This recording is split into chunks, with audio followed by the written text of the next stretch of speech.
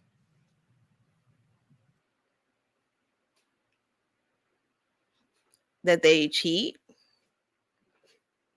Is this in marriage or relationships, or what are we talking about? Listen, however you want, you can say in relationships, I see it as this.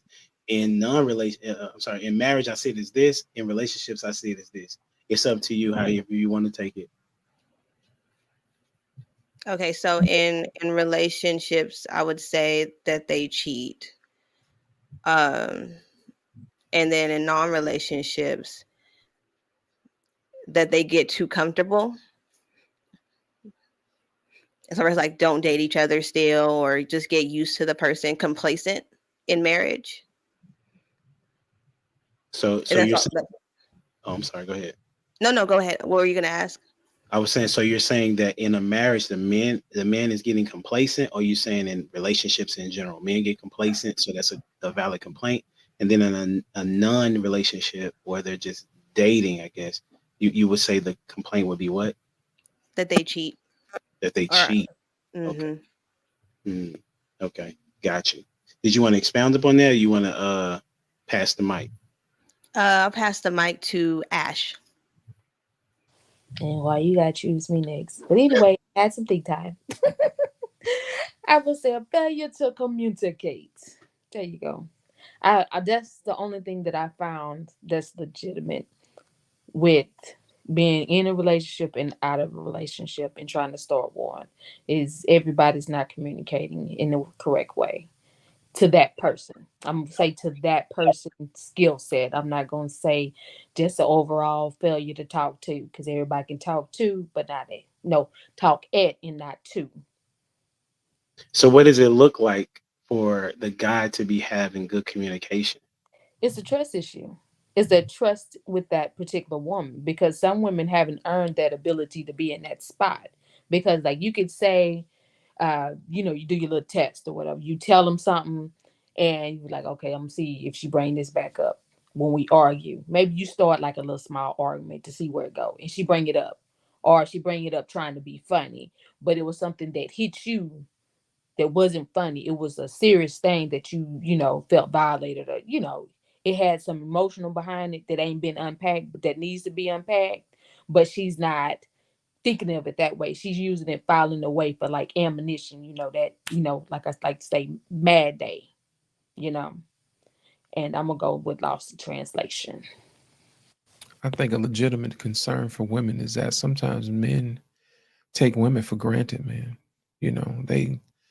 They expect women to be black girl magic all the time. You know what I mean? It's just one of those things. Sometimes it's like the other day, humble dad, when you talked about when your wife, came up with the orange chicken for you, man. You didn't ask her to do it, but she still did it. But here's the thing, you thanked her for it though.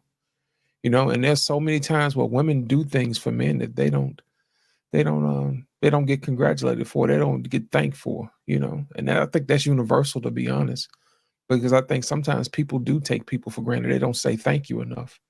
So I think that's a legitimate complaint that women have, that they're taken for granted. And I'm gonna go with Paradise for this next one. I think a valid complaint that women have about men today is they're not dependable. And I think the dependability should be predicated on their attraction to women, because in the way that I grew up, there was a sense of community, despite what a woman's behavior was, that never defined his manhood. If he was going to come by and cut the grass, he was going to come by and cut the grass. If he was going to help take out your trash, he was going to help take out your trash. If he was going to help bring groceries in the house, or if he was going to help loan money, or whatever the case may be, if he was going to be a mentor in the community, it was never predicated around the woman's actions. It was predicated because that was the role of the man, and he never used women to justify his lack thereof.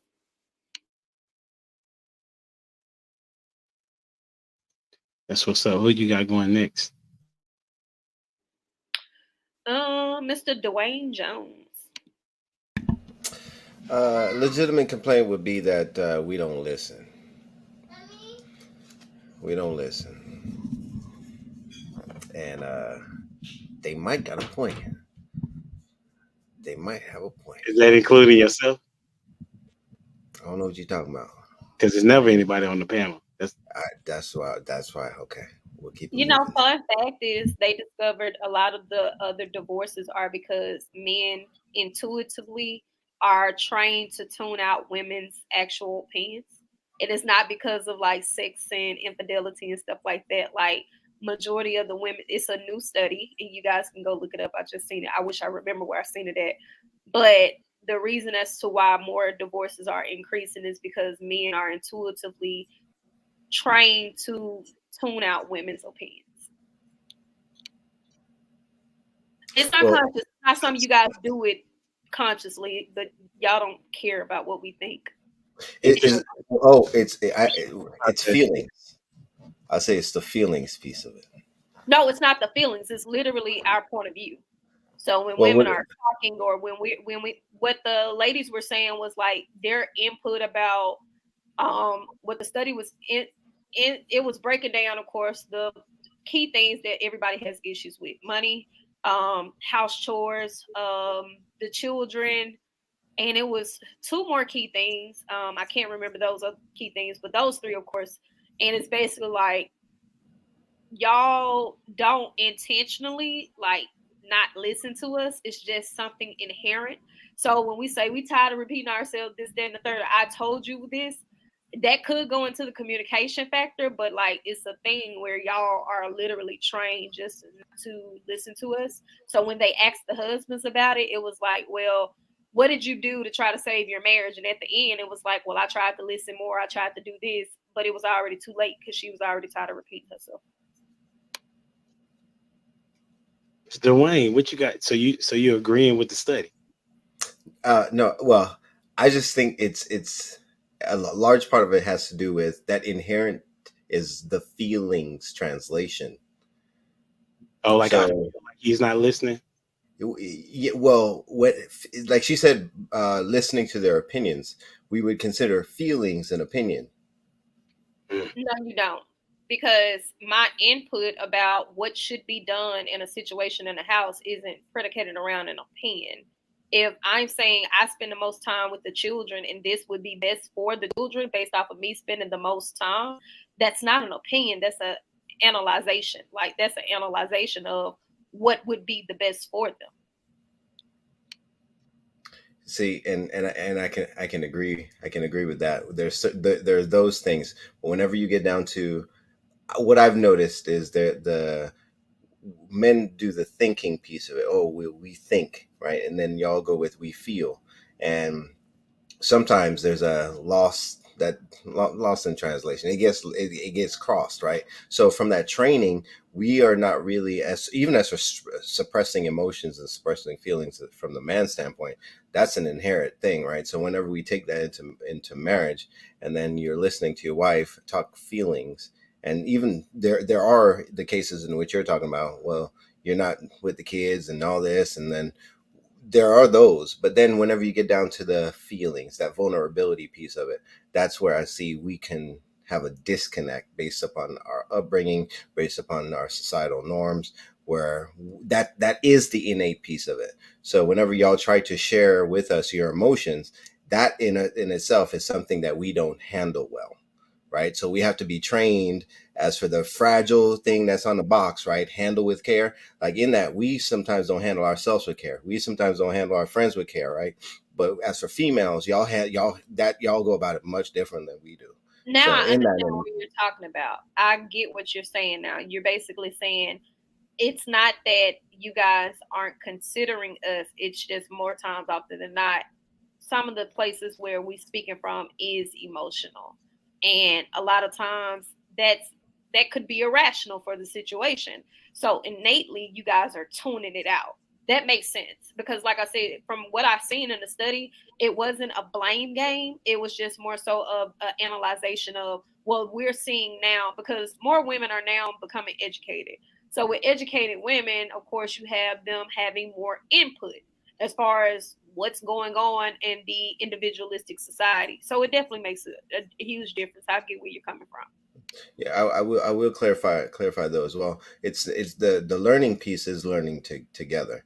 So in that is learning to about how to be able to communicate with each other, and in that where there is that miscommunication, that's where a lot of conflicts then happen. So it is imperative for both of them to then start to learn each other, to compromise in that area, to actually understand, because most of us want to get our point across and not be willing to understand the other party. And I think once one person out of that relationship becomes unwilling, that's where it does dissolve.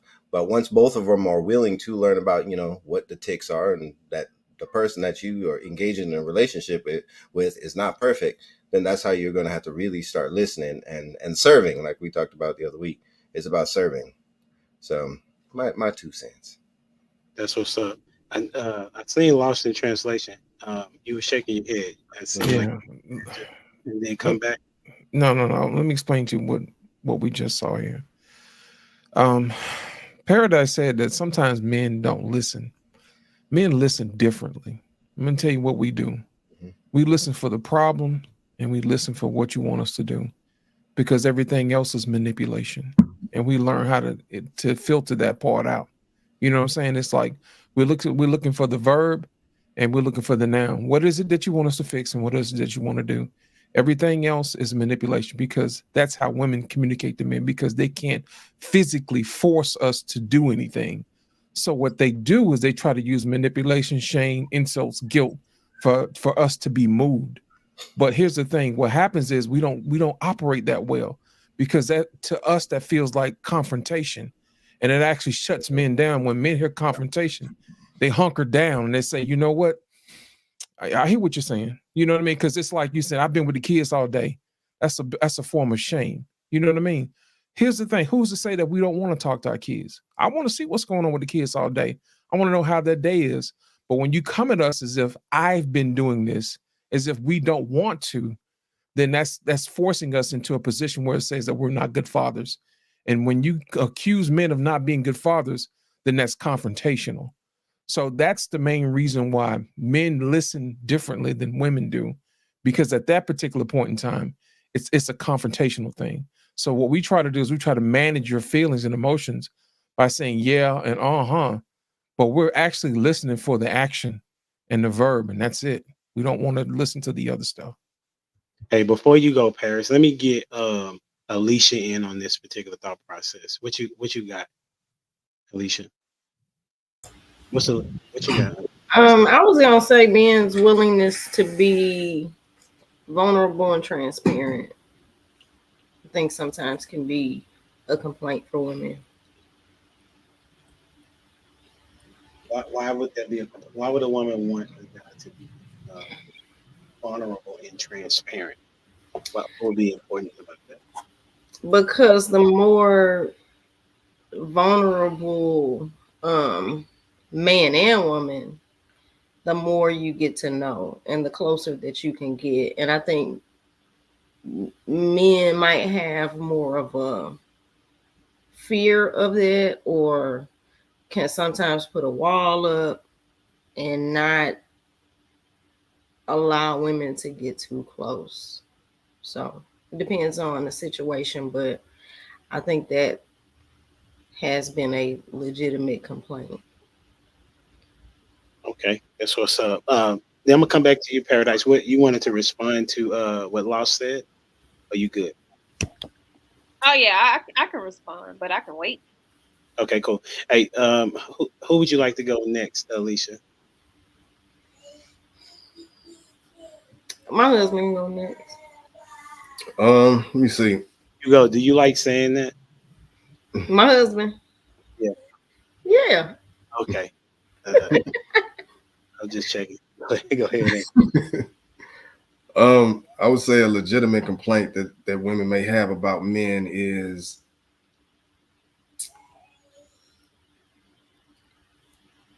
they don't. I don't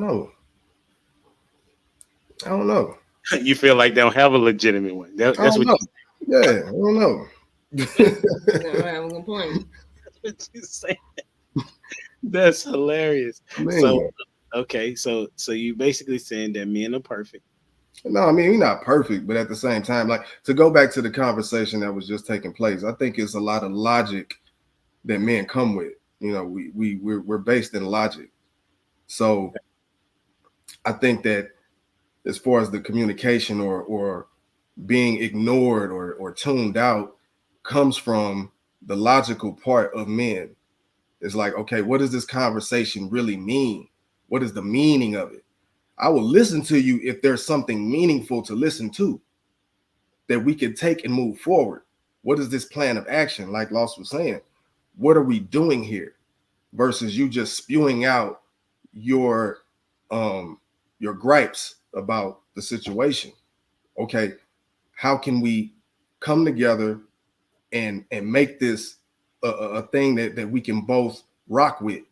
Versus it does come off like the blame game. Because if you take that study that Paradise was talking about, because she said men intuitively just tune women out and divorces are going up because of that. So you're going to divorce a man for something that he doesn't know he's doing naturally. Like that doesn't make sense to me. So it's like, all right, so we need to. But I would say, let me add this. Based on what you're saying, I see what you're saying, but the woman doesn't know that he's doing it intuitively. She Y'all both is. my point. Huh? They both just proved my point. Did I prove your point? No, they did. You just Okay. Because you felt like they weren't listening. Well, no, I didn't feel like that they weren't listening. I Okay. know that they were listening to me. They regurgitated what I said, but they proved my point by telling me why they do something as opposed to just saying, you know what? I never thought about it that way. So they justified why they're tuning women out off the basis of, well, I think logically. And so maybe what you're saying is not of substance. And that was the issue. So you're justifying why you're doing it, even though it just came to your mind like, oh, well, I didn't even know we did that. So now you didn't even know. I just made you aware that this is something that's going on, but you found a way to spin it back to say, well, she's the problem because she left me for doing something that I just do naturally. No, I mean, it's not naturally. It's just if he's unknowingly doing it, then how can it be? Exactly. If you don't know, how does she know? Exactly. But you said the divorces are going up. But you just justified what you were doing. You said, hey, you're not talking to me about something of substance, so I'm tuning you out. And what you're doing is, Lost in Translation did it too. You're dismissive of that woman's feelings. You're not only dismissive of her feelings, you're dismissive of her point of view. The whole purpose of the divorces, aside from infidelity and finances now, is because men are discounting the women's point of view. But y'all just did it right here. You just basically told me, well, I can discount your point of view because you ain't talking to me in logic. No, not really. Go ahead, Dwayne. I'm sorry. No. Please finish your point. Finish your point. It's like how's that? It's still if no one's knowing, if we both blind to the situation, then how is it a situation to where we need to break up and split up if we're both blind to it? Because you continuously do it. That's what I'm saying. Like, even when I just made you privy of it, I just told you, right? This is what the situation is. You and Lost in Translation both came and said, well, we looking for the solution within the problem you telling us. So all the extra word salad, I don't really care about it. It don't even matter. We looking for the solution in the problem. That's dismissiveness. And then you double back and you said, hey, I'm trying to figure out like the logic in the situation. Finding logic in something, even though this is something you're doing innately, once you recognize, hey, this is what men do innately, you justified doing it. You justified being dismissive towards the woman. Yeah, would have been a better. I see where she's at, right? What she's saying is, and you can correct me if I'm wrong. I will. How women see things. How women see things is that they want you to validate their statement, right? So they want to be heard in the part of the the union. They want to feel that you are able to take what it is that they have said and use it to the best of you of the relationship. Even if you do not go with what it is that she's saying, she wants to know that you have considered what it is that she has said in order to make your decision.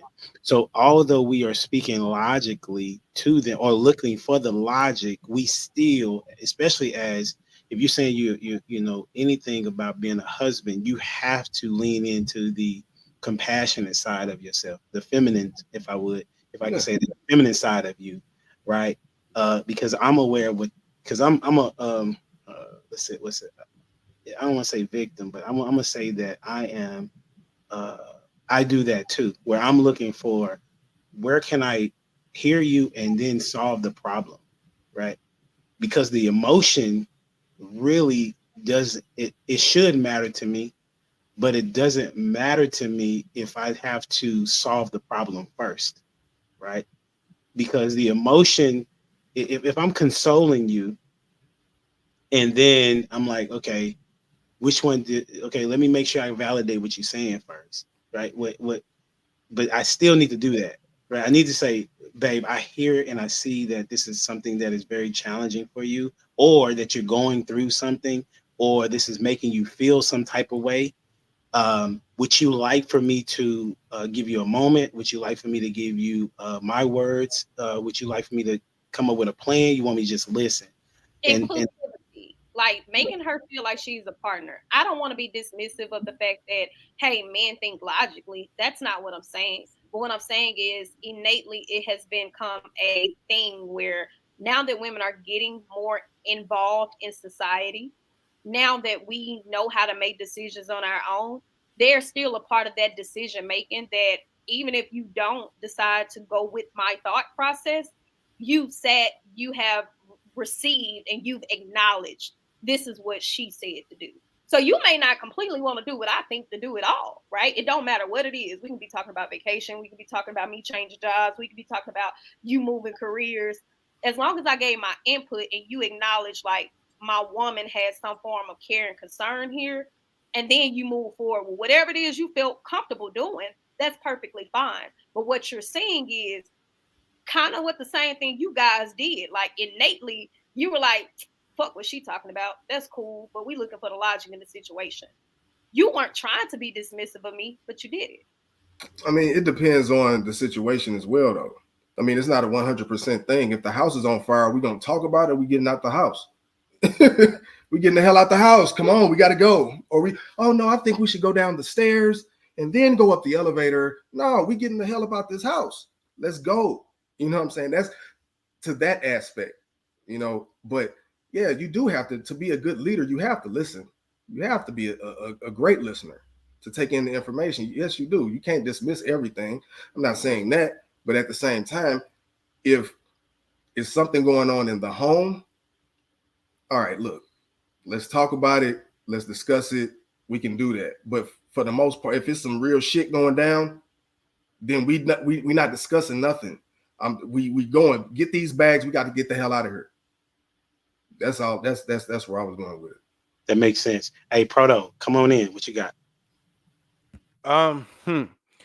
They really don't have any legitimate complaints, to be honest. So I mean, Loss kind of hit it on a nail when he said, you know, the manipulation. I use y'all emotions to manipulate. You know what I mean? So it's having that trust that we can trust you with whatever information you're giving us, and that's hard to do because y'all manipulate so much. You know what I mean? So, as far as you bringing us something, and you know, just like you said, we gotta get out the house. We gotta get out the house, and you know, and you're talking about the dog. You know, the dog could fry. Like we're not thinking about the dog. My kids, and you know, the priorities matter.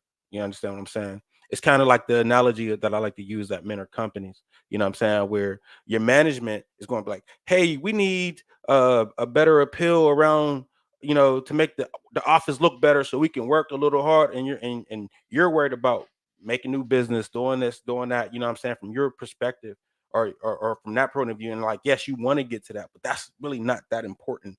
You know, eventually we will get there. Let me get some other stuff in order. So it's like, we're open for the dialogue, but you guys don't y'all don't engage. I think women just give up in trying to communicate, and oh, he didn't hear me, and y'all shut down like, yeah, he doesn't listen. You know what I'm saying? That's not necessarily the case. We're trying to have an open conversation about it, but just because we don't agree right away, y'all instantly think that we're being dismissive to y'all, and that's not necessarily the case. We're trying to have a conversation, and we're going to, you're going to say you're concerned about this, and we're going to come back with, well, maybe this is wrong, right? We're all trying to. It's a negotiation, you know what I'm saying? And you guys are so like, he's too headstrong. He's not going to listen to me.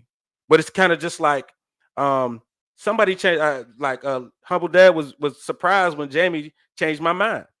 But in that, right, that was one of those things where I was just like, yo, like that actually kind of makes sense. And the negotiation in my head was going on to where generally everybody would think I would never change my mind on any stance I've put out. But Jamie, presented a case, and I was just like, hey, that kind of makes sense. So y'all got to stop giving up and stop getting emotional just because we have a little pushback, because we're having pushback. It's kind of like we're trying to still man the conversation. You know what I mean? We're trying to build it up so we can make the best decision. And you guys are just saying, oh, my emotions. Well, you're not listening to my emotions. You just want to feel. We're like, feel you. No, we're trying to get to the bottom of this thing so everybody can be happy. We're looking for win-win situations. That's a phenomenal point. No, it wouldn't. It was. I'm gonna tell you why. Yes, Just it was. I'm gonna tell you why it was a dope point is because it takes two to have a conversation, right? So if women want a man to be emotionally intelligent when we are listening and talking to you, you also have to have the same reception. It has to be reciprocal. So what it is that that women, not all, right, but most women have a hard time in combative conversations with men, right? Because when we talk and we get to a particular tone, now it's about the tone. It's not about what I'm saying, right? So that means that y'all have a hard time hearing what we're saying just because of how harsh we said it, right? And so if you all want us to be solid in the negotiation period, as far as like, because I said I agree with you that we need to have a compassion when we're talking to you. I said that, right? But I'm also saying that in the same conversation, you all need to be able to hold down a challenging conversation. Just because you don't like having it's going to be a long conversation. Like we're going round in circles. Yeah, but we ain't got no answers. You know what I'm saying? So there are some conversations that need to be had, even though we're going around in circles, because the goal of a leader is to get the outcome to be productive for both of us, right? And for the family. But oftentimes, and I told you I had these conversations with women all the time, that because even if I'm making an invalid point, right? Even if my point don't make sense, now what happens is there's an interruption, which you just did, right? There's an interruption, and then there is a dismissiveness that you all do, but y'all don't want us to do that to y'all, right? And I am agreeing that neither one should dismiss the other. We both should be able to communicate our thoughts, and we need to come to a resolution regardless of how long the conversation is, unless it's a point of where we're arguing and we are now coming to a point of we're disrespectful to one another. That's what I'm saying. Go ahead. You The can whole respond. premise of what he said was women don't have valid complaints because women have emotions. That was the whole thing summed up. Women have emotions, and when we get into different types of confrontation with men, we tune out what they're saying because we're more emphasized on what we think based off of our feelings as opposed to what the actual problem is, which is what he wants to get to. So when everybody's valid complaints or what would be deemed valid complaints, right? Because as far as the cheating thing, I think that could be like a definite, thorough conversation. You can't walk into a relationship with a man who you know is entertaining multiple women and then be surprised he cheats. You can't. But there are some women who are told this is the verbal agreement that we have. We're entering a monogamous union. I want to only be with you, and I don't want to have any type of extracurricular activity outside of you with another individual. that would be a valid point for cheating. But to say, hey, women don't have any valid complaints about anything that they experience with men because of their emotional intelligence or lack thereof, that's a wild statement. I got you. Humble that, if I may, sir. Absolutely. Before we move to goalpost, I want to address what I said earlier. I said that men selectively listen. And normally, I've had this conversation with women plenty of times. You know what I normally ask them? Is this a conversation where you need me to listen? Or is this a conversation you need me to fix something? My time is valuable. And I'm pretty sure your time is valuable too. So if you need me to listen, I'm all ears. Tell me what's on your mind. And that's it. I'm going to listen. That's all I'm going to do. I'm not going to fix nothing. I'm not going to offer to fix nothing. But in the event that you need me to fix something, I need to know exactly what it is and how soon you need to have it fixed, because time is of the essence. And that's normally how I handle that. But normally what happens is people like to use manipulation, like was stated earlier, shame, insults, guilt, you know what I mean, to get people to move. Because I know what it's like for people to manipulate you into something, but I also know what it's like when somebody motivates you and they use kind words, you know what I mean? And they inspire you to do the things that you normally wouldn't do with kind words. So whenever people don't use their tools correctly, to a person who's not used to that, they're not easily motivated to do what you need them to do, especially if you're using the wrong tool. You know what I mean? Everything doesn't need a hammer to fix. Sometimes you need a screwdriver. You see what I'm saying? And I think what happens is people like to use what they normally use on people instead of using something that's the tool that's needed for that particular job. You don't need to tell your husband, hey, you don't never take out the trash. What you could say is, you know what? I love it when you take out the trash when I don't tell you. It is so sexy. It leads me to believe that you're a leader in my household, and I trust the leader in my household. See, that moves things a little bit differently versus you always take it. You don't never take out the trash when I tell you to. You see what I'm saying? A lot of times we have to use our heads a little bit. Instead of using something that we're used to, use something a little different, you know, spice it up a little bit, you know. Those are the things that we talk about that we have to make sure that we're aware of, because all men are not used to being handled roughly. You know what I'm saying? Some men are actually used to good treatment. You know, they're used to being handled with care. So when you do meet them with shame and insults and guilt and the need to be right, it creates an adversarial situation where there shouldn't be one. And a man should not feel on the opposing side of his woman. He wants to be by her side. He wants them to be together to move in a single direction.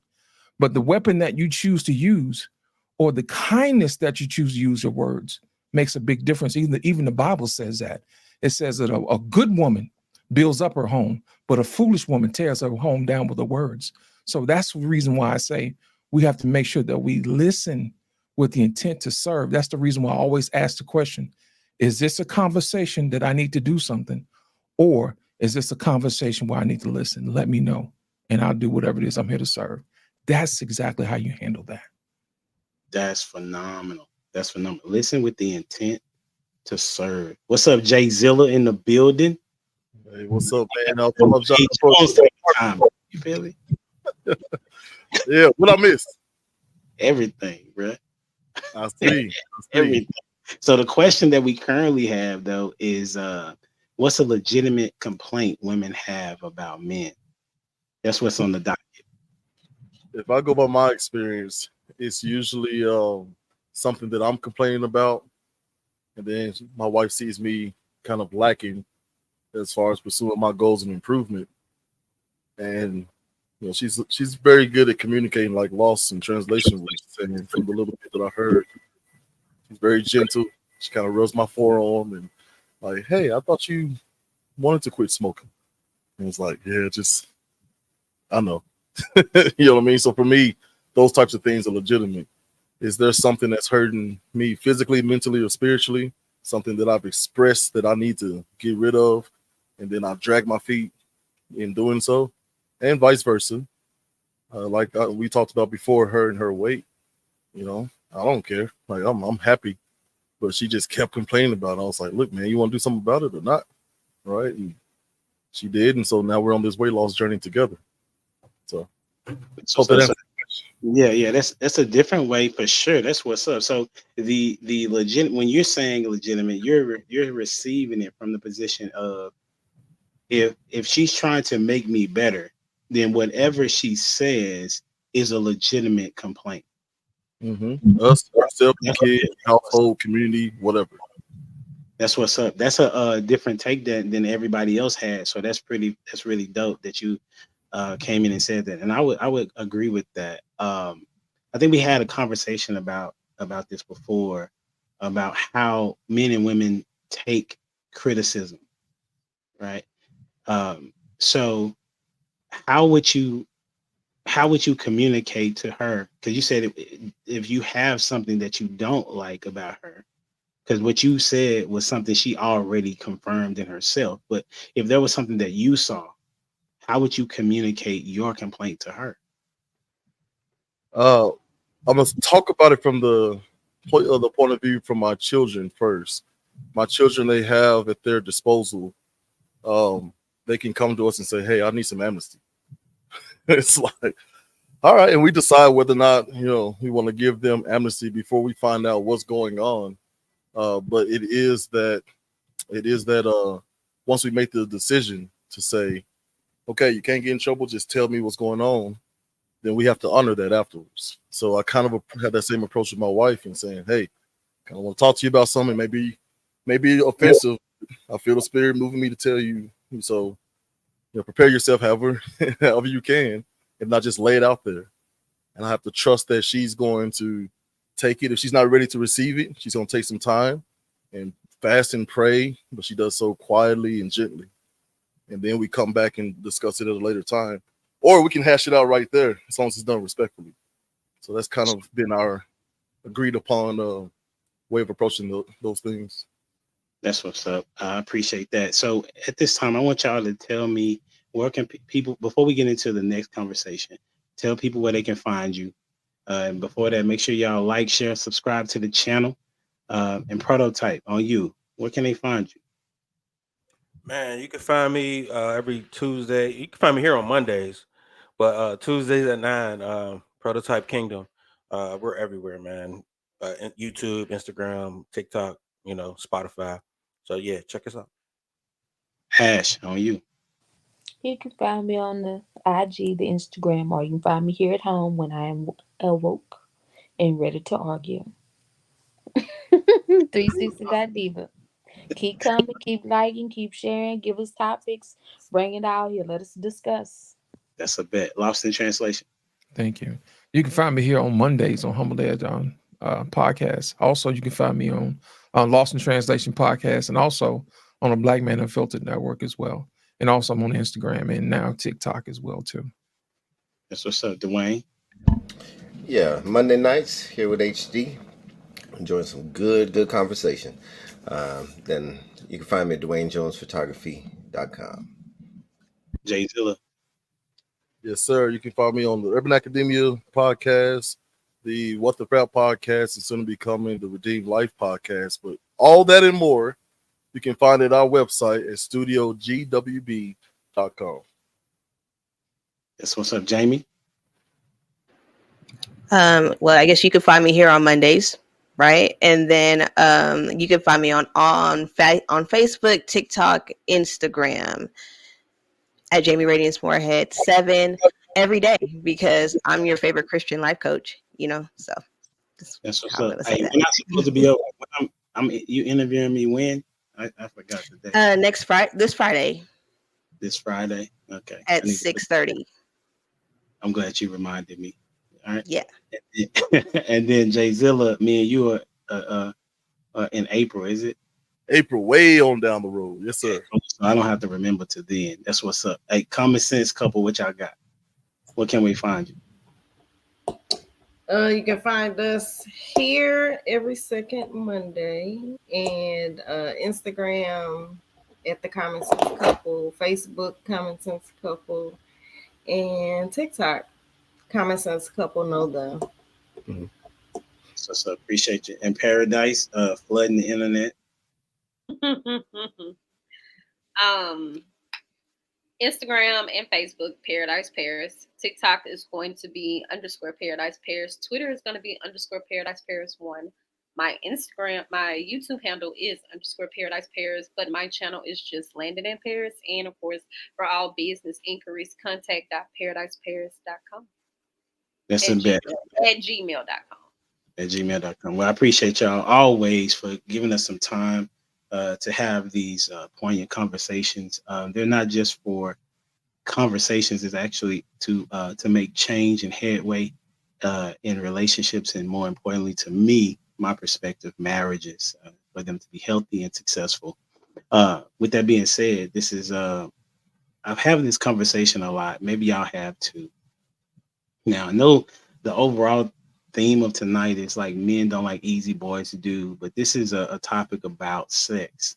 Okay, so I wanted to ask the question because whenever I talk to women about, I think Kevin Samuels or somebody else may have kind of coined it that women have control access to sex, and men control access to marriages, right?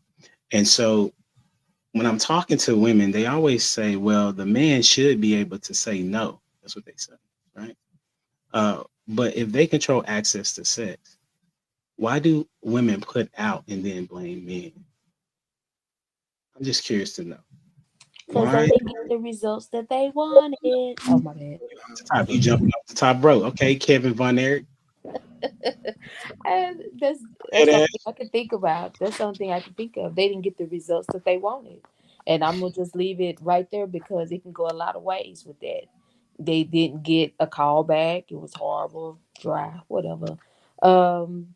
It just didn't go right. Like, it didn't lead to a second date, or it didn't transpire how she thought it would go, because some people lead with sex like men lead with money and think that it's supposed to open up all these doors. But like Prototype said, once you got it, you got it. And if it's if somebody else got it easier than I did, I don't want you no more.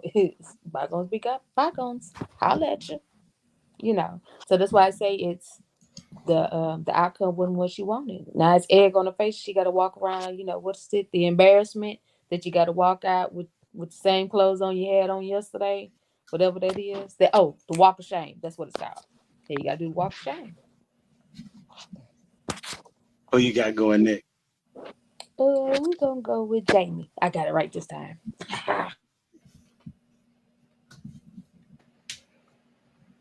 I guess we need to define the type of woman that you're talking about. You said, why do women put out and then blame men? And I mean, I don't see that all women blame men for not. Some women go in knowing that he's not going to talk to her. Sometimes there's a clear understanding. So are we talking about women that go in with the manipulative intent? If I give him some, he's going to make this into a relationship, women? Or who are we talking about? Because there's categories to the situation. For sure. How I do it on the show is I ask the question, you give the context. So however you want to put it, it's on you. Why do women put out and blame men? Because the truth is, and I would say this across the board, whether it is a woman that goes in saying, I just want sex, or this, when a woman lays down with a man, eventually she develops feelings and she wants more. Women are innately not able to have multiple sex partners and not develop attachment to somebody. And that's just what it is. So you blame men because they don't want to take the responsibility for saying, maybe I laid down prematurely with somebody I don't know, with the expectations that my stuff was so good that he'd stay. Gotcha. Who you got next? Let's go with Dwayne, because he was smiling like that. Because they don't want to take responsibility. That's why you typically do that.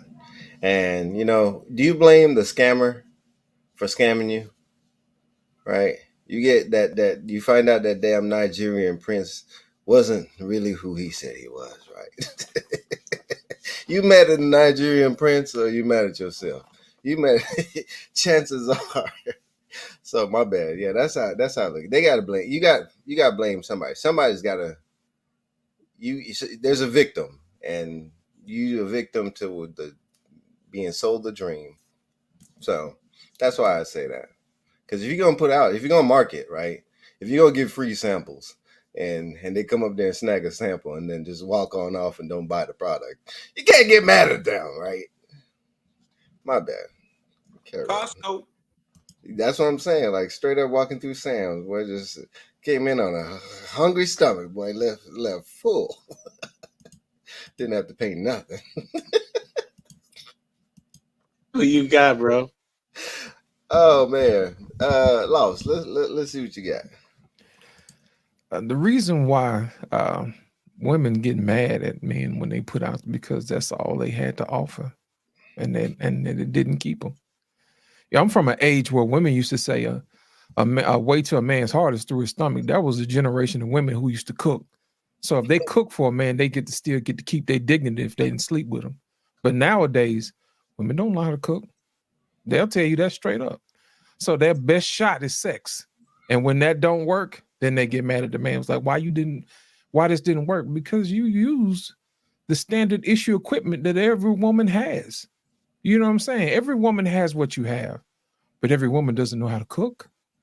Every woman doesn't know how to clean. Every woman doesn't know how to nurture. Every woman doesn't know how to make a bankroll. You know what I'm saying? Every woman doesn't know how to talk to you well. My thing is that if sex is your only weapon that you have to use and you use it on him, he just throw it away, that's on you. That's really on you. It's not on the man. Now, here's the thing. What you going to do if he turn that down? Then what you got? Absolutely nothing. Prototype is on you.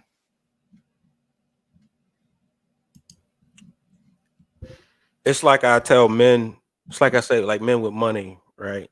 Men splurge money because they're trying to get something they don't deserve.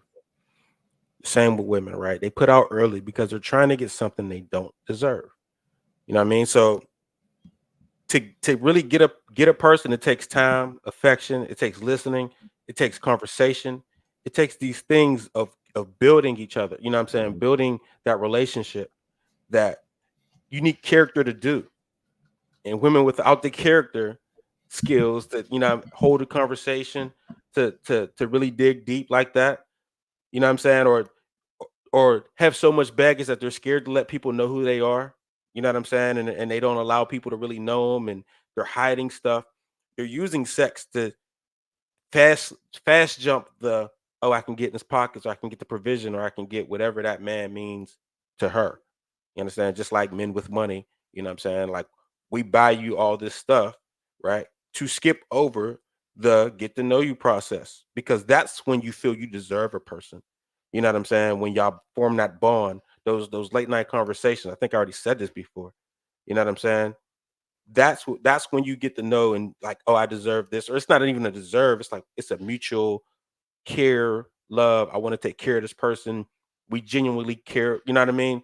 It takes time to build, and everybody's trying to fast track to get the resource. You know what I mean? So, like everybody said, you're trying to get something you don't deserve, and when it don't work, then you passing the blame. Just like men spending money on dates, you know, and that kind of stuff. They don't have any personality to kind of talk to women, and you know, oh, she got me for my money. Well, stop using money to get to know her. Like, if she don't want to get to know you, bro, like, you know what I'm saying? If she's just taking dates just because she don't, you know what I mean? Then, I mean, it's pretty clear, you know, when somebody like you or not. So let's go with Paradise. I hate to be the devil's advocate, but really I don't. It's kind of like my thing. First and foremost, I don't subscribe to the whole ideology that women are the gatekeepers of sex. I feel like we don't actually prioritize men's sex enough. Men's sex get everybody in trouble. It gets them in trouble. It's get other people in trouble. We actually need to start teaching our young boys to value their sex. You guys are walking around with weapons of mass destruction. As far as, oh yeah, I said that. They are. Y'all are. As far as the whole ideology, I would have to agree with Dwayne. There has to be somebody to blame, right? Like, I ain't with all this, oh, well, she putting out, there's no such thing as putting out too early. There's no such thing as putting out too late. Some women give it up on the first night, they end up married. Some women give it up 5 years down the line. He throw her away, she's trash. You just got to find the man that works for you and the things that he is accustomed to.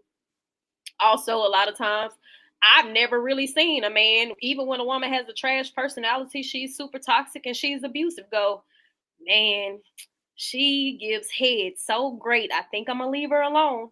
So even if she can't cook, he's not giving up good head. He's not giving up good box. Doesn't matter.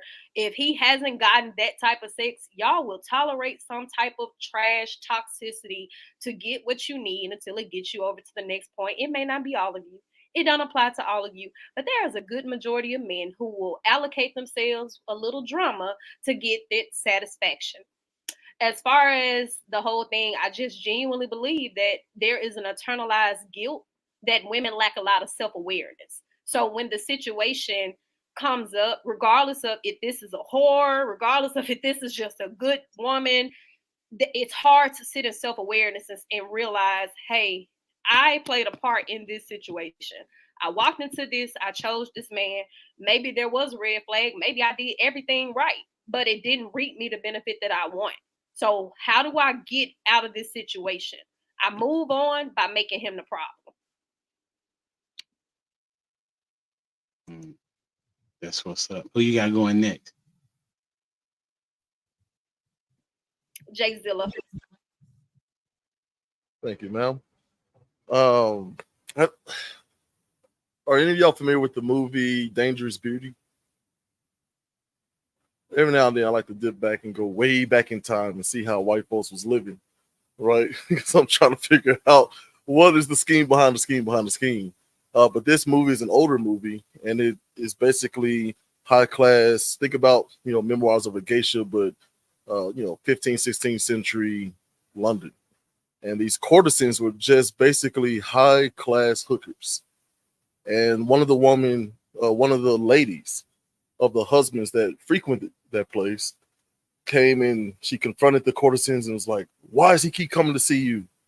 And the lady like peels a banana slowly, puts it all the way down her throat, takes it out, the peel out, and swallows it. She says, "Now, if you think that's all there is to this little trick of ours, you're gravely mistaken." And then she goes to talk about the fact that she understands how to topography, she understands chemistry, she understands art, and all these things because of this misnomer that men are just these sexual, physical beings. She literally was teaching this lady how to keep your husband at home. It's not just make the house pretty, cook, and then have sex whenever I want to. Like, I want a type of experience. I want to be stimulated in a myriad of different ways. Like, that to me is one of the biggest problems, is women believe men are just these physical creatures.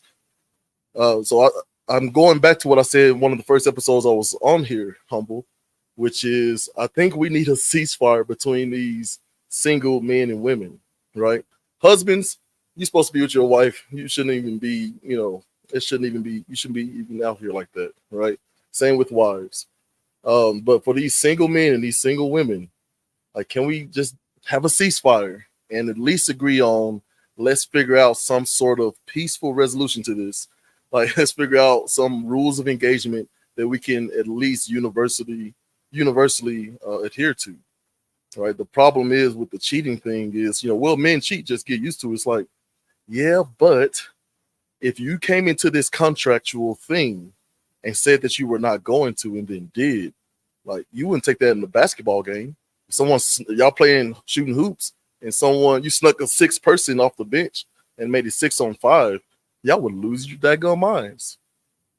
So I don't understand all this stuff that gets kind of hurled around, but I don't know. That's me. I just know it looks bleak out there, and I'm glad I'm not having to worry about all these things. I feel for y'all.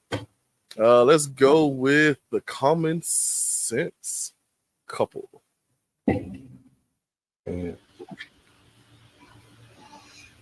I guess in a situation where a woman would blame a man after having sex with him is because she feels devalued. So I mean, like what everybody pretty much said, everybody, you know, everybody had valid points. I guess just she didn't get what she wanted, you know. So if that's all that she had to offer, or that's what she led with, you know, that's what she got in return. It wasn't, you know, it didn't lead to anything else. So just having something else to offer will likely yield different results. Yeah. I would say that if you go into that situation and we both know it's been on the table, hey, this is just this, it's casual, this is it, but you can't stick to that. You can't stick to us just kicking it casually, not even outside folks, but me and you, but it's nothing moving forward. We just having sex, kicking it, whatever. There's no attachment. There's no reason to be exclusive. So yeah, then after that doesn't work. You know, that emotional attachment kicks in, like Jamie said, then you have to blame somebody. You have to. That's what's up. Anybody have something to add, take away, wanted to respond? That's that think time right there. Man, I'll jump in here, Mr. Humble. Yeah. Why you call me? Because I'm not. I felt like it. It felt funny to me at the time. It didn't sound as funny out loud, but just flow with it. All right. Oh no, one of these. So, why do women put out and then blame men? We do on our other show this sort of connect the dots backwards sort of thing, right? You can say that, you know, well, why are you over here as a father yelling at your kids? Well, let's take it one step before. What happened? Oh, I stepped on the Lego. Okay, one step before that, somebody put the dadgum Lego where it wasn't supposed to be. And you can go on and on and on, all the way back to slavery and the Garden of Eden, right? So for me, is kind of taken away or taken out from the Bible, right? Remove that, as one pastor put it, remove the telephone pole out of your eye before moving the toothpick out of someone else's, right? So my ideal is, if I'm the leader, I'm the man, and I kind of set the pace for the household and everything. Like we talked about before, attitude reflects leadership, right? So if she's acting some type of way, I can't really control her and her reaction. I can, however, look at my actions and see what possibly led to this. And if I possibly did something to cause this. Because I, was just talking to a friend and he had a situation where he just couldn't understand this old crazy girl, right? I told her over and over and over that we're not together. We're not together. We're just hooking up. We're just doing the thing, right? And so I asked him to tell me a little bit about the situation. And he's bringing her around his kids, his grandmama, sister, right? His brothers, they're hanging out at basketball games, they're doing all this stuff. Like, what do you mean? Like, literally what society says are some of the clues, ladies, that he may actually be into you. Does he take you around his people? Right? Does he take you out? And is he okay with being seen in public with you? So he was doing all these things that says, I'm getting ready to propose to you. And then she comes home and finds a dadgum condom in the trash can. And you wonder why she's crazy. So, and you can flip that. Like, genders in this case doesn't really matter to me, but I always think it's interesting to kind of just look back a little bit over what led to this moment instead of just being in the moment. Like, here goes another crazy chick. Because if you got a bunch of crazy chicks on your hand, like, the common denominator is you. I'll also add that I think a lot of times in today's podcast realm conversations, we found so many misnomers in order to say, well, women have the onus in these situations. And I agree with majority of them. But I also want us to stop acting like all of these men are having sex and talking about how they get so many women and they're the men that the women are having the experiences with to run the game.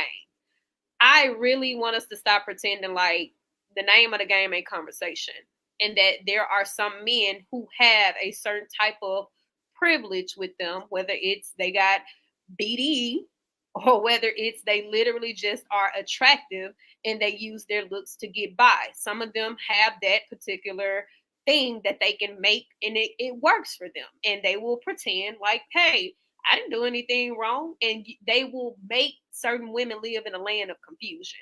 To acknowledge women have an emotional imbalance and then play on it and pretend like you have no responsibility in the particular situation, you're just as wrong. You're just as wrong. Doesn't matter what she's accepted, don't matter what she put up with. That's because we expect y'all to be adults as well. Like, good Lord, like y'all don't have your own common sense. We expect y'all to be adults, just like we're so expected to be adults, right? How you expect us to take responsibility because we're being manipulative? Like, don't you got your own women's intuition to understand you're being manipulated?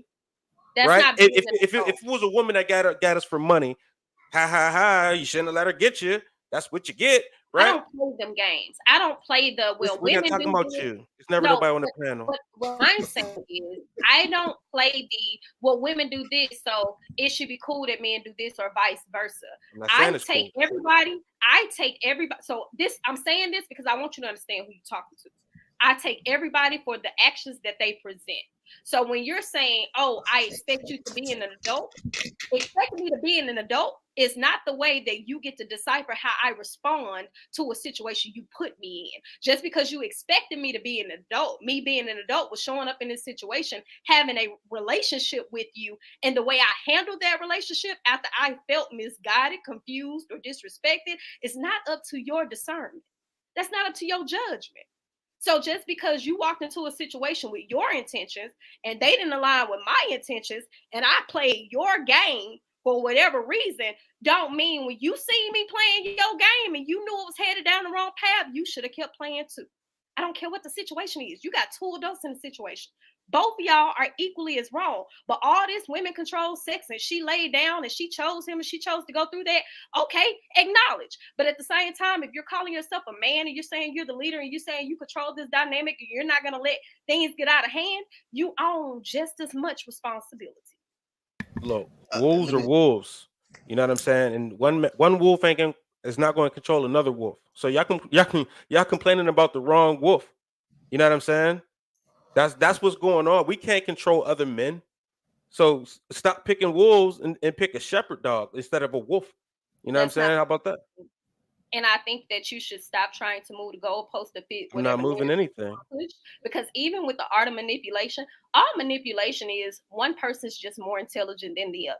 And it doesn't necessarily mean something is bad, because when Lost in Translation said women use their words in order to soothe men to get what they want, that is manipulation. If I'm telling you in a soft, docile, submissive, feminine tone, hey, I love when you take out the trash, baby. You look so good with your shirt off when you out there mowing that grass. Let me go ahead and get you a nice cold cup of homemade lemonade. I'm still manipulating you. It just strokes your fucking ego. I agree. And I got some lemonade too. Yeah, so that helps. Let me start on at least I'm not dehydrated and I can continue the job. You know what I'm saying? But I appreciate it. Either way, we're gonna get it done. You know what I'm saying? We're gonna get her done. That's what's up. I think y'all laid out the stark contrast between manipulation and love, and some people confuse the two. One's doing it for one's interest, and one's doing it for somebody else's interest. It's whose interest are you going at it for? Are you manipulating the person? Well, when you do it, you're doing it for your benefit. When you're loving a person, you're loving them for their benefit, right? So now, earlier, Paradise, whenever you were speaking, I was thinking, I was like, I don't want to sound like this, but women do that too, and it was Lost in Translation that put it to the point where it's like he's pointing out manipulation. That's a weapon. That's a weapon, right? And the way Lost built it up, he said he used a tool. A hammer can be used as a weapon, but that's not its purpose, right? So in it, that just like what you lowering their voice, getting into that femininity, right? Now you're using it in a malicious way in order to manipulate to get what you want, right? That should be a normal state. And the same way for the dude, right? So the dude is supposed to be acting within inside a certain sphere as well. So whenever you get him, let's say you tug on his chain, right, and he bite, he's acting out of alignment, and that's what you're talking about. When both of us start acting out of alignment. But the question is now, why is it that we act out of alignment? So for and that's the learning piece that I want to point out, because it's what is your motive? What is it that you're trying to get out of the situation? So in it, if I could get out of line, the Bible says, be angry, right? But that goes in the tone, right? I didn't like his tone. I didn't like he raised his voice. But that's us, right? Whenever y'all get to crying and stuff, we don't be like, oh man, cut that out. There you go again. We can't do that. In the same instance, whenever we get to raising our voice, whenever we start getting to be masculine, that's looked as a bad thing. But the Bible says, be angry. Now, the question is, how are we sinning against one another? That's whenever I really believe that we really dice into the problem. It's like, hey, like, how have I sinned against you? And in that's where I'm like, that's where the meat and the potatoes is for me. Like, feelings, yeah, they're important. Logic, yeah, that's important. But it's like, how are we sinning against each other? My 2 cents.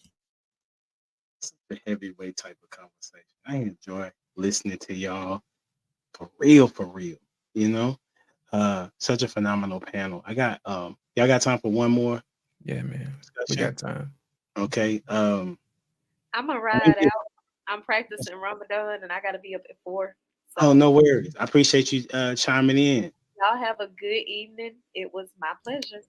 I Absolutely. appreciate your perspective.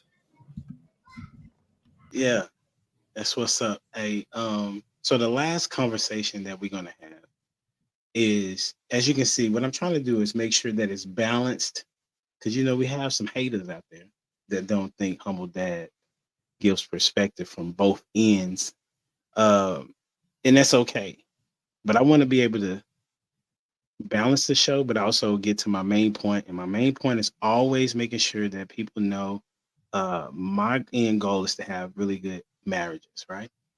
Correct. And so sometimes we will talk about things that don't necessarily relate to the topic, but in hindsight, it will, right? Like the last topic that we talked about is important because we're right now, like Jay Zilla said, we're in a space where there needs to probably be people saying, hey, let's call a truce. But Jay Zilla, you wasn't around for when we had the conversation about who needs to surrender first. We had that conversation maybe a year ago. I don't know, something like that, right? And what's going on is that both people believe that they're in the right. And because both people believe that they're in the right, they're not willing to do what it takes to change. And my perspective is that because men are, we'll look at it, let's say that women are right, that there are no good men out here, right? Well, if you change your disposition, the man has no choice but to change. And what I mean by that is, because of the dad that wasn't there, he's not there no more. Bad dude, right? Horrible dude. You gave your goodies to the wrong dude. And now, as a single mother, you have raised a boy, not a man. And so, what we see right now in the pool, if you will, is a lot of dudes that don't know how to be men. And so, because men don't know how, these males don't know how to be men. Now we got to tell the women, listen, because of what your mothers did, you got to hold firm in knowing that your leverage is your box. That's why you can't blame the man for doing what is natural to him. A man that is a godly man is literally fighting against his urge on a regular basis, because we are attracted to a lot of us are attracted to women. We're attracted to what it is that we see. Okay. So I want to be able to help men and women, and we're going to end it on this question. How can women spot a man among boys? How can women spot a man among boys? Is that okay question? All right, cool. Anybody want to go first? On you. I come out the ropes again. Get that lust out your eye. Get that lust out your eye. Like I think, and this is something I was thinking about earlier while I was driving today, is that when we're out here, we trying to date these people. We ain't dating who they are, what we got in front of. We dating that image in our head, and we want them to live up to it. So we're not looking at that person and letting them, be them. We're trying to make them form to the idea that we have and what we think they should be doing. But that's not how they was raised. They didn't have their daddy or a rocky relationship with their mom, dad, however the case may be. And I think that when we go out here, we're not looking for that. We're just trying to do what society say, which is stop being manless by a certain age because we're about to hit the wall. Or you done had all these kids, you're gonna have to wait. You got all these rules on the games to get attached to you. But for me, I just think that you got to get that lust out your eye. Because first you got to stop operating out of place of loneliness and really look at what you're dealing with. Because I watch a lot of crime TV, and it's like if these women just would take about 2 seconds to realize that the dude was really wasn't loving her. He was just manipulating, reeling her in slowly, and for surely, into where she didn't believe in herself, woe down her self-esteem. And then they always like, I didn't know. You didn't know because you didn't want to see it. You gotta come to the realization that person ain't who you thought they was. You gotta stop allowing them to manipulate you and then allowing yourself to continue to get manipulated. Like you got to open your eyes and see who that is. I mean, we all done got manipulated before. I know I did. Hey, that's why I'm in the situation I'm in now. But hey, beware. Dog eat dog world. Everybody get bit. You just how you gonna move from that bite. You gonna study get bite, or you gonna stop and carry a stick and swing a couple times to get the dog away from him. What you gonna do?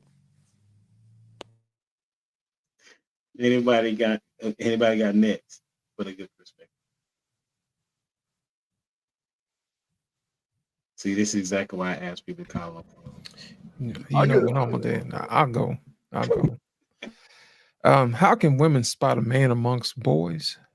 First, they need to correct their own vision. You know what I'm saying? It's hard for you to understand or appreciate a man if you don't have a blueprint to know where to get that man from or what he looks like. Because think about it, all men and boys have the same standard issue equipment. It's what you do with it that makes the difference. How well does he think? You know what I mean? Does he take care of himself? Does he lead? Does he think about other people? You see what I'm saying? Those are the things that make men stand out amongst boys. Now, here's the thing. Like Ashley said, if you have your own personal, wish list that you're trying to fulfill without looking to serve that particular man who's going to serve you, then of course you're going to go Christmas shopping in the wrong aisle. You know what I'm saying? You're going to find yourself in the garden section when you should have been over in the Christmas section getting decoration. It doesn't work that way. You see what I'm saying? And 9 times out of 10, when women select the men, they select the men from a point of selfishness. And it's that selfishness that makes her manipulate herself. You see what I'm saying? There's an old saying that says the dream sells itself. All you got to do is keep your mouth shut. You see what I'm saying? Most women manipulate themselves. And that's the reason why they'll say, I like a strong, silent type man, because they don't want him to mess up the dream. You know what I'm saying? Don't say nothing. Let me take care of that. But my thing is this, they're going to have to make sure that they remove the selfishness from themselves before they can even start looking for a man or a boy. Men stand out amongst boys anytime. Those are the ones who lead.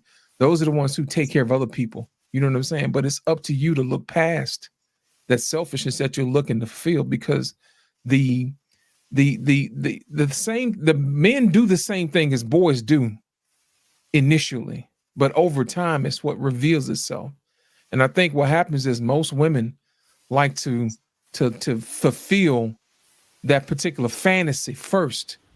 You know what I'm saying? To make sure that they get what they want to get out of the situation first before they actually have the end goal in mind. That's why you always want to start with the end in mind. When people ask me, what type of wife you looking for? I'm looking for somebody my kids can be proud to call mom.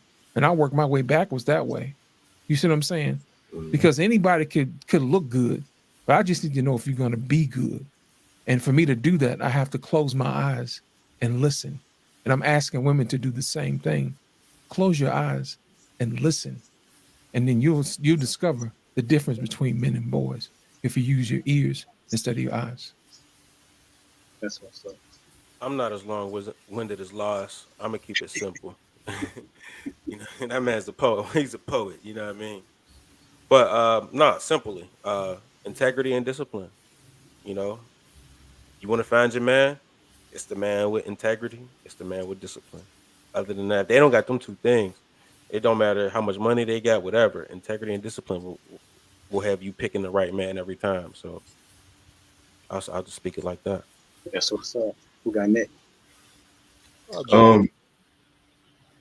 Oh, okay. I would say, go ahead, Jason. My bad. No, man. So for me, again, you know, that feeling almost bad about being a Christian because it just seems to be so clearly laid out, right? How can you tell? Like, what does the Bible say about a good man? For everybody else, what does the Bible say about a good woman?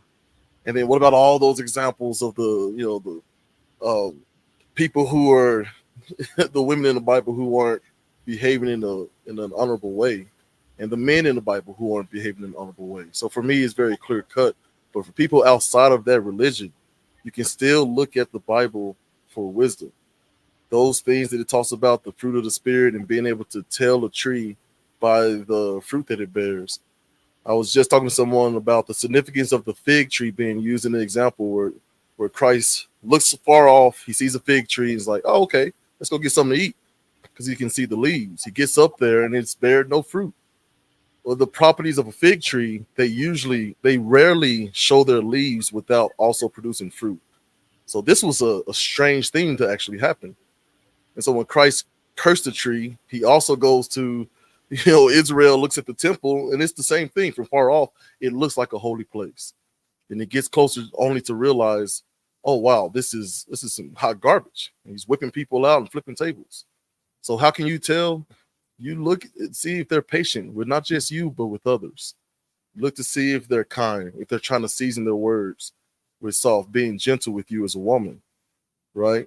Keep being a man of their word. There's a whole slew of things you can look at. I mean, in a nutshell, love. That's why I was asking in the back chat, what type of love are we talking about? Because the universal love is a stranger on the street and I can cross paths and not go to war somehow, right? There's some sort of unwritten rule of, okay, you stay on that side of the road and I stay on this side of the road and we pass each other peacefully. So I just think that we need to kind of expand what we're looking for, what we as a society is willing to deal with and not, and then stick to that. Problem is we have some people who have presented themselves as fig trees in the church, but upon further review and closer review, it proved that they're actually not like that at all. That's what's up. On you, Anthony.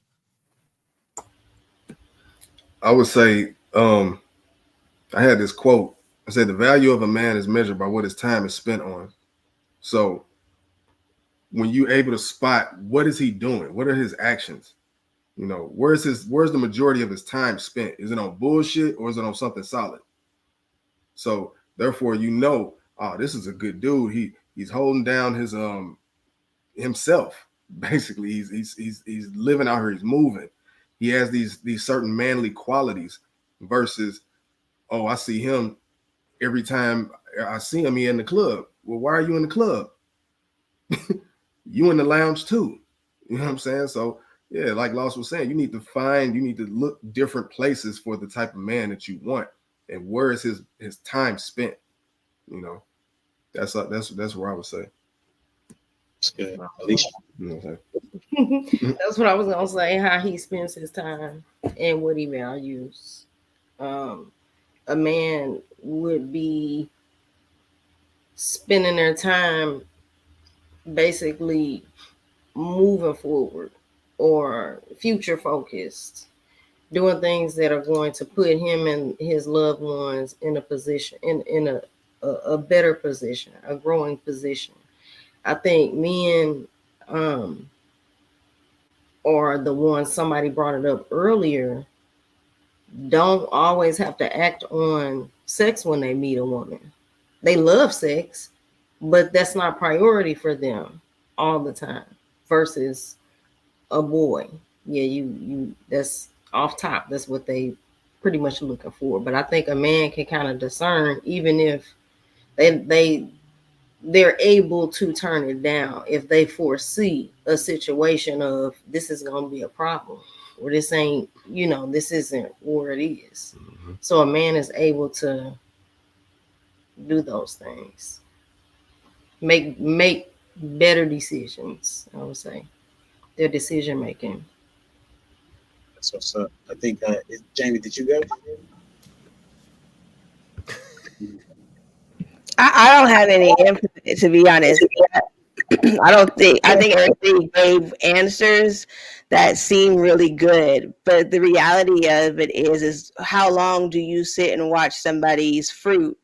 I've seen people, give good fruit for a whole year, sometimes 2 years, and then you meet the real person, right? And so if you're out here and you meet somebody and they do all of the things, they're a leader, they are okay for others and all of that stuff, and then they still end up being a not good person, then what, right? Then everything that everybody said on this panel is now debunked. And so it's not, why not prototype? Why isn't it debunked? Because if somebody shows you, if somebody shows you that, right? And like, for instance, if a guy is putting his best foot forward for a woman, right? And he gets he's doing it for a reason, right? Let's say he's only doing it to get the box, and he gets that box. If that's all she has to offer, he's not going to keep it up. It's just like getting a job. You get a job, and they promise you all these things. Hey, we'll get you in the management role. We'll do this. We'll do that. Well, after that time, I'm about to just show you my ass because you're not producing on your side. I'm over here giving you my best effort, and then all I'm getting is a smile and hey, nice, thank you, or I got your box, and now you have nothing else to offer. You don't have. But what if it's not like that? And there's because I've had instances where I know people where it's not like that. The person was doing their part and they were doing their part, right? And even the person said that, and the person still ended up being somebody different. So there's people out here, and I don't know how long it's been since anybody's like dated, or because I don't know anybody's situation, but people out here are able to lie for long periods of time. And so, like I said on here, it's everybody's answer is a good, gauge. But again, what I'm saying, in the long run, we don't know how deceitful people's heart are, right? We just never really know. Just being able to lie forever doesn't matter. If I met you and I turned into a good dude, and I'm not truly a good dude, but I was a good dude because I met you and I valued you for forever, doesn't matter. I guess not. I don't know. Like, that is a weird question, because then you said if I'm lying, right? Because you're saying a person can change after a year or so, right? If I show you I'm capable of being a certain way for you for a year, for 2 years, there's a reason I'm stopping, right? It's either I don't value this anymore. There's a reason I'm not continuing this behavior.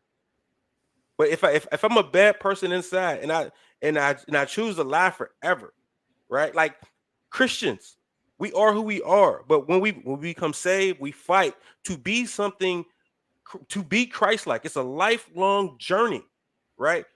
Genuinely, if we was gambling, like to go to strip clubs, did everything, fornication, blah, blah, blah, blah, our entire life, then got saved. We are now denying our flesh after we got saved for a lifetime. Okay. So it doesn't matter. It doesn't even matter, right? If I showed you my butt after a year or two, it's because I no longer found this valuable to keep this behavior going. Because who I really am, because how many times have you heard, yeah, don't let me go back to my old self. Let me pull up my old self. You know what I'm saying? Like, that's a common thing people say, because that's in a person. But I am withholding from being that terrible person I once was, because this new life is more important for me. Okay. So if that woman is not upholding or not bringing the same value because I'm putting in all this effort to be this and to be that and to make sure I am the man that I gotta be to please the situation and have a family, and you're just giving me butt. That's all you got for me. That's it's like Well, what? you keep saying that. So let's say that it's not just giving them butt, like because you can't just do that. That's not. Or whatever, That's not. whatever So she's what? dropping the ball at. She must be dropping the ball at something because there's a reason why this person is not valuing this to keep that behavior going. So when you decide to sin, you're saying that Jesus is dropping the ball, and so because Jesus is dropping the ball, you decide to yield to your flesh. That's not right. That's don't because know. I no Sometimes somebody longer. doesn't have to drop. I'm not saying. No. I'm not saying that Jesus is dropping the ball. But maybe the church, maybe I've seen some things in the church. All the pastors sleeping with the congregation, and you know what I'm saying there could be a multitude of things that make a person waver.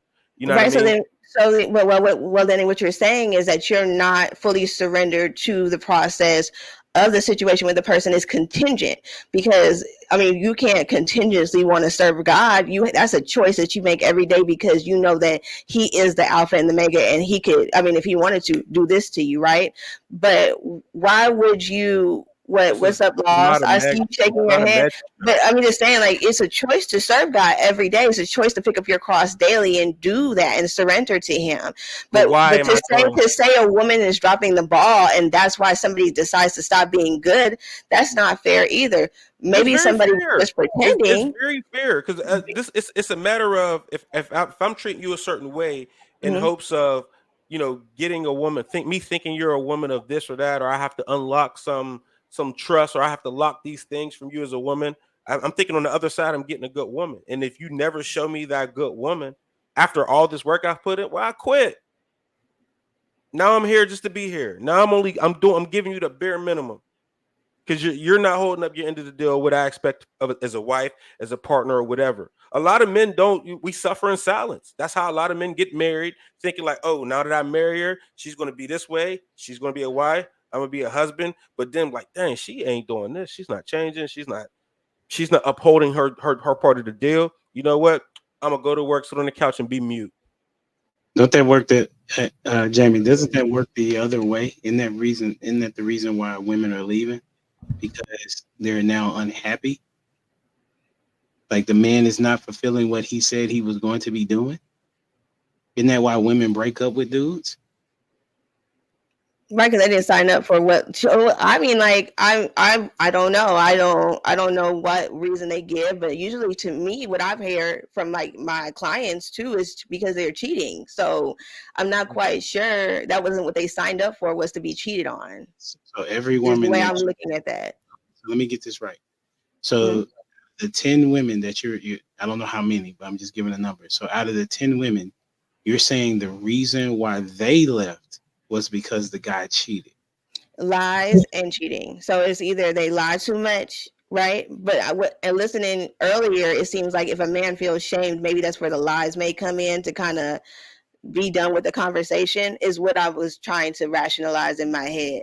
But I don't know. I didn't get to ask that question while you were talking about that earlier. But then cheating, like, there's a lot of people there's a lot of men, whether they've been raised by a man in the house or not in the house, that sleep with multiple women but have one main one. That is, I mean, that's interesting, because the information that's out there is that like men and women cheat at this pretty much the same clip. That's about 30%. So if you're telling me that you spoke to 10 women and 8 of them are saying, or 9 of them are saying that the man cheated, somebody's lying. Because it's impossible for you to get a study, for you to have so many women and your study doesn't line up with the actual study. So what I'm saying to you is that they're lying about something. So I guess my question is, where does this study come from? I mean, like, where do these statistics literally come from? Because if you even go, like, if you go in different groups or regular social media, like just all of these things. Jamie, it doesn't matter. People try to do that to dismiss the information. Okay, I could do the same thing. I could dismiss your information, but I'm not doing that, right?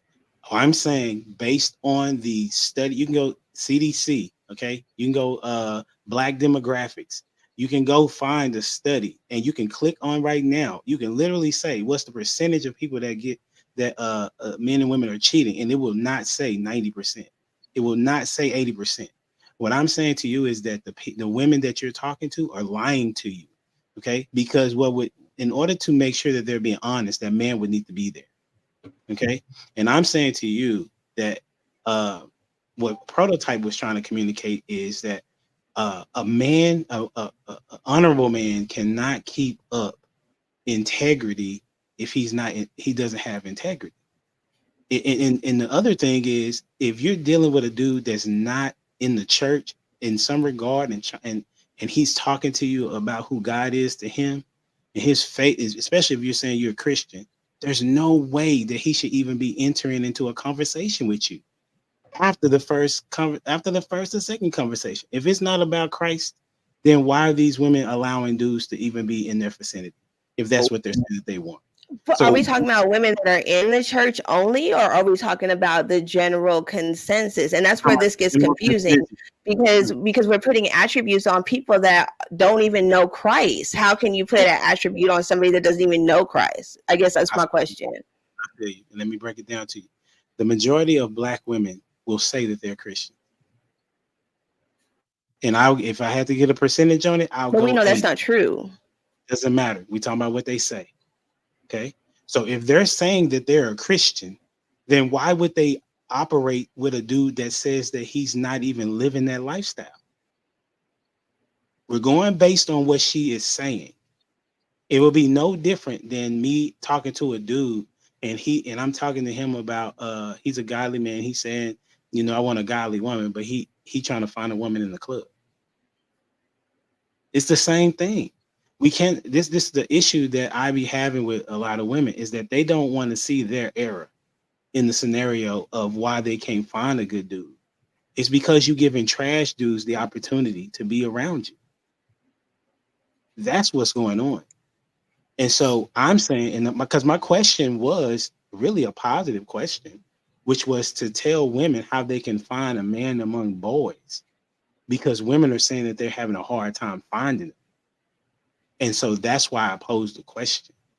No, it's a good question. I'm just saying that in the era that we're in, what you guys gave as key points to do, I've seen those type of men. I'm just saying I've seen those type of men, and sometimes they are able to play a role. I'm just saying, even in the church, like, so when you say go find a man in the church, some men are not changed. There's a lot of people, right, that are in the church that have not received the Holy Spirit, that have not received deliverance, and that are really there as wolves, right? As somebody said something about wolves. And so my question is, okay, fine, you gave us this list of things, but how long should somebody watch somebody's fruit then to really discern if that person is doing that? Let me answer that question. I got you, Lost. And then, I got Dwayne, then Lost, because this is very important to me.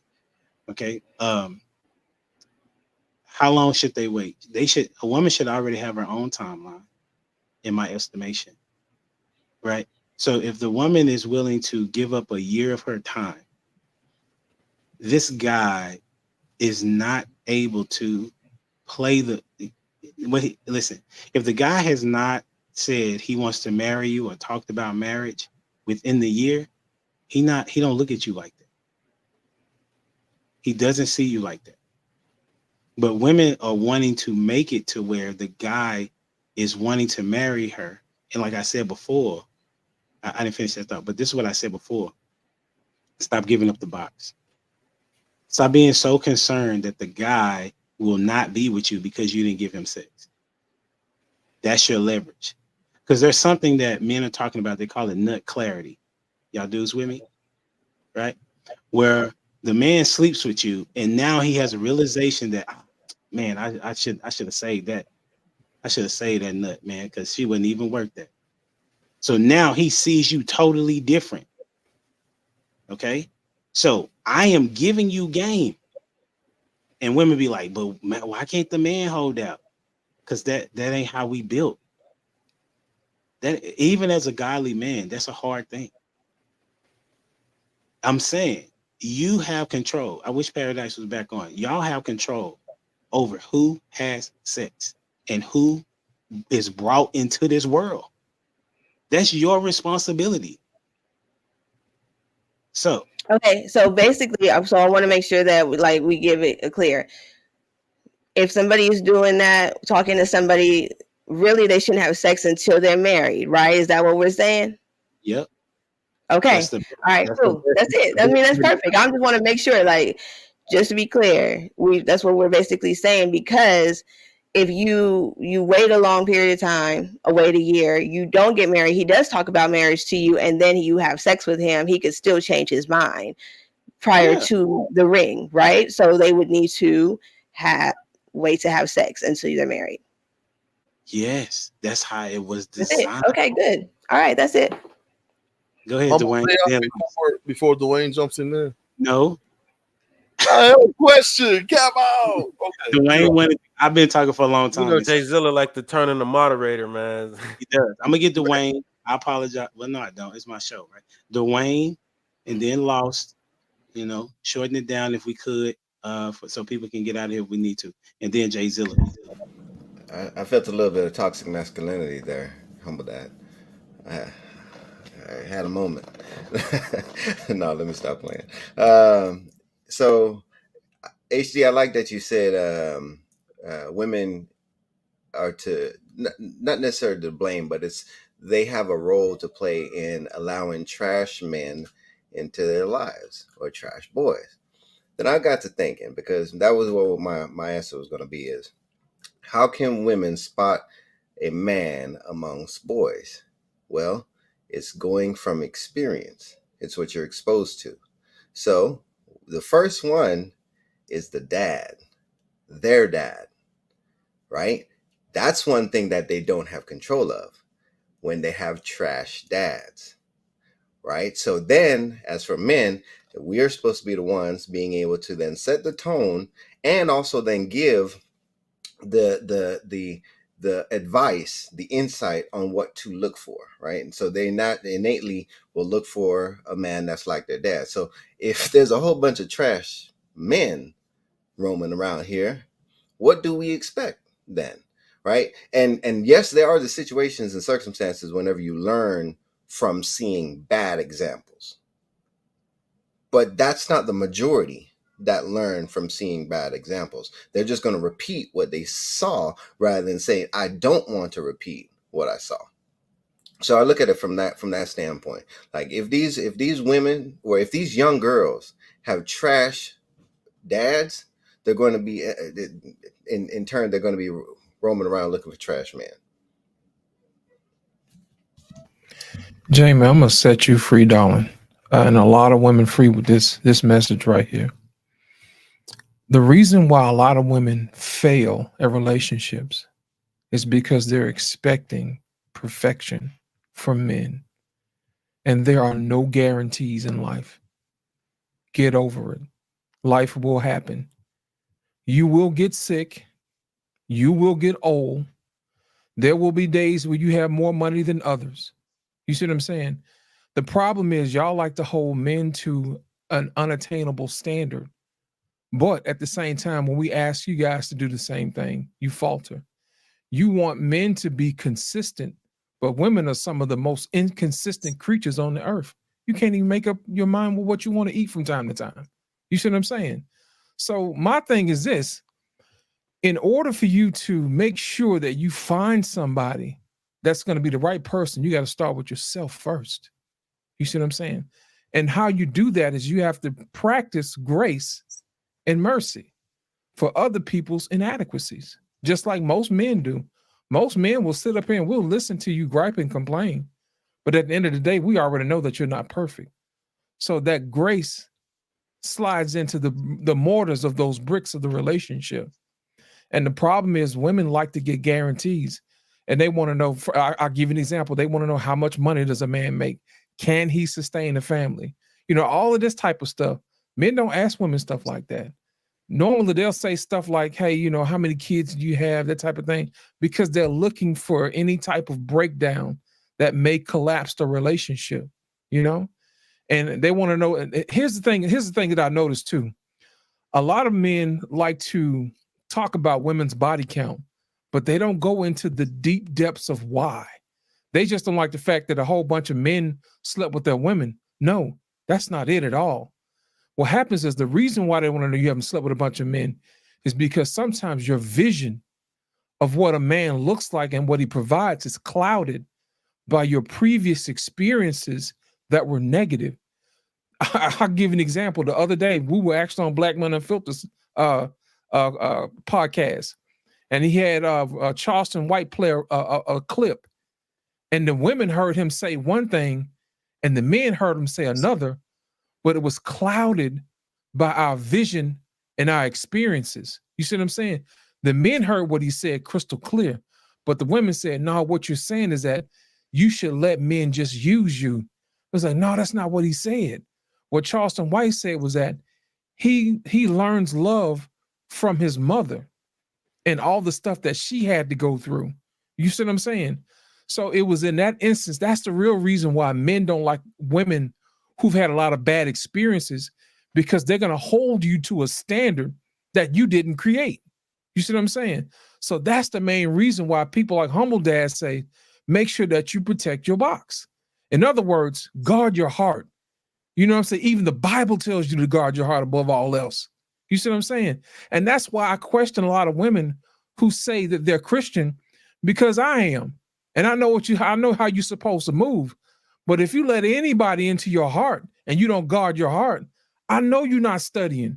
I know you're not listening to God. I know you're not following him, because you're not moving like he asked you to move. You see what I'm saying? So that's the main reason why a lot of guys who are in the church know how to spot counterfeits, because you do not practice what you preach. And that's the reason why you can't find good men, because they see you coming before you get there and they disappear, because they already know that you don't qualify because you haven't done the work. Men know when you have not done the work. I assure you that. What they call it, Dwayne, the fruits of the spirit. Is that correct? It'll show up. You know what I'm saying? We know this innately. You cannot fool somebody who has a relationship with God. You can't fool them, because they understand exactly who they are in their relationship with God. And anybody who moves outside of that is going to be a hindrance. There's all type of verses in there say it's better for a man to live on the corner of a shack of a roof than to live with a quarrelsome woman. If all you have to say is all your bad experiences, that's a precursor to somebody who's going to be quarrelsome. We avoid that like the plague. We know better. So my question is this: in order for you to find a good man, you have to practice what you preach. It has to come out of you innately. It has to be. You cannot have any shortcuts. You cannot. That'll be the same way as if you say, I want a man that's fit, but you don't ever go to the gym. You don't. That's where they at. You know what I'm saying? All the fit men are at the gym.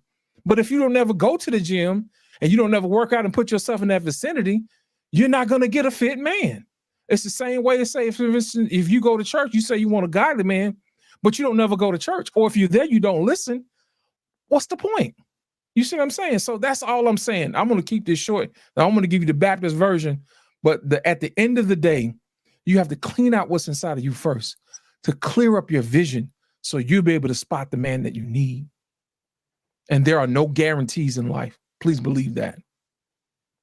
Jay Zilla on you. And Jamie, you can, if you have something to say, you can have the last word. Yeah. My quick question is for like Prototype and Lost, and even so you don't really have nothing to add. You just want to ask a question. I do. I just want to clarify something before. I don't like making assumptions, Humble. I know where. Let's get it. The Humble Dad with 1,000+ subscribers. Yeah. So with me, congratulations, sir. I forgot to tell you that. Yeah. I'm really curious as to when y'all use these terms like some men are this and women are this. Are you saying all women, or is that just a short? Jay Zilla, I don't play the all women game, man. You know who you are. You know who you answer to. You know what I'm saying? That's how we get down.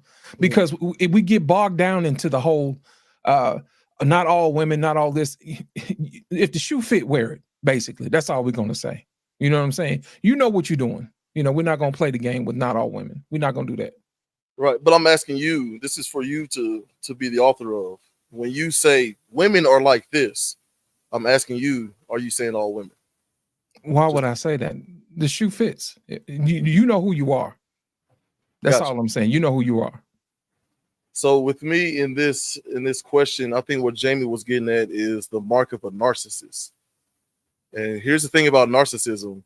They will play you for as long as you allow them to. That's why I was asking in the back chat, Jamie, whether or not there was no red flags at all. Like 1 year, 2 year went by and nothing, and then there was a flip. Right? Like, so for me, I mean, back in the day, it's a little harder to do this now, but back in the day, men had whole second families for decades. And it was nothing on that woman, either of the women who thought they were married to one guy. And there's some You know the men. Tyler Perry story? Say again? You know the Tyler Perry story? No. Well, which one? Go look it up, my guy. And get that narcissist stuff out of here, man. 5% of people are narcissists. Come on, 6%. Come on, man. Oh, it went up? I'm literally asking, is this the type of person that Jamie is talking about? So I'm not saying it as if. Why are we talking about such a minuscule number, though? He's not. He's asking, is Jamie referring to the narcissist? Right. Because the narcissist doesn't care about what goes on. That's what he's trying to get clarification from Jamie. Right. You know what it sounds like Yeah, to me? It sounds like yes, more so sociopaths, those people. Even rarer then. Okay. So yeah, so with that, No, not necessarily. If you go by the definition of a sociopath, it's a person that seeks out pleasure for their selfish gain.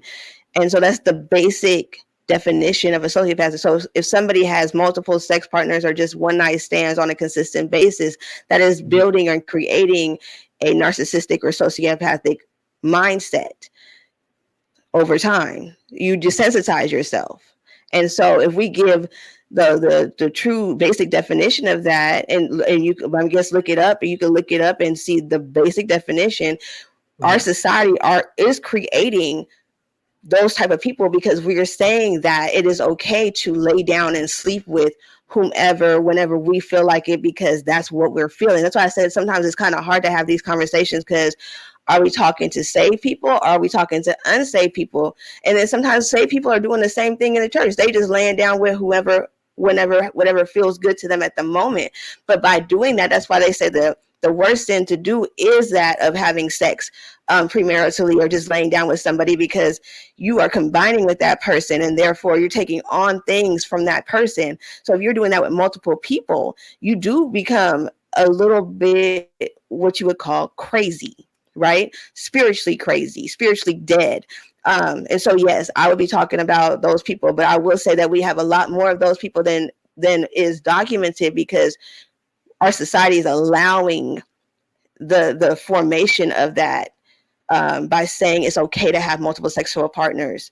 Just FYI. So sorry, I'm done, but I answered your question. When I said even rare, a narcissistic sociopathic person is even rarer than a person who is just one or the other.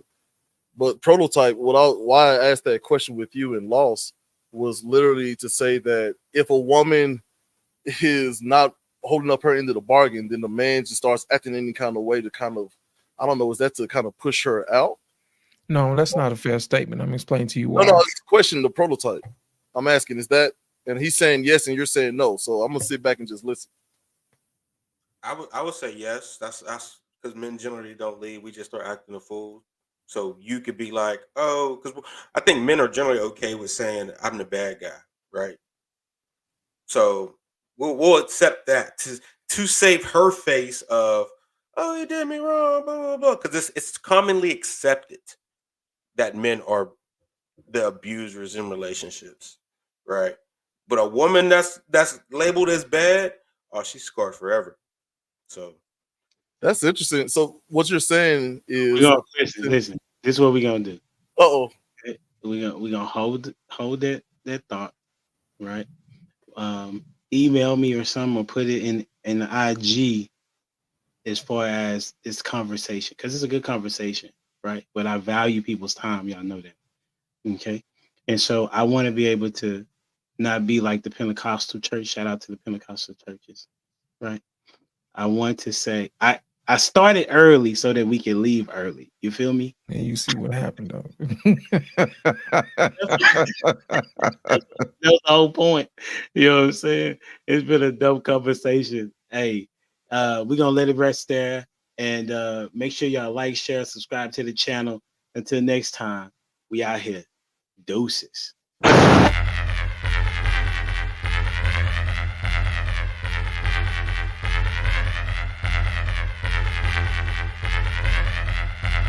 The boy is dangerous.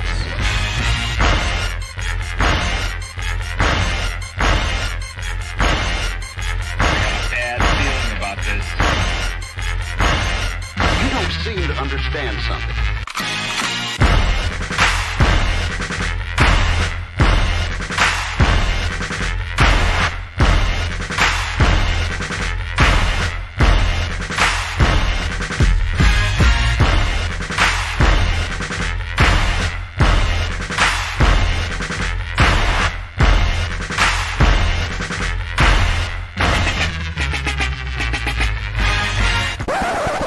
The thing that I like most about being a dad is that I see that I'm about to impact the world.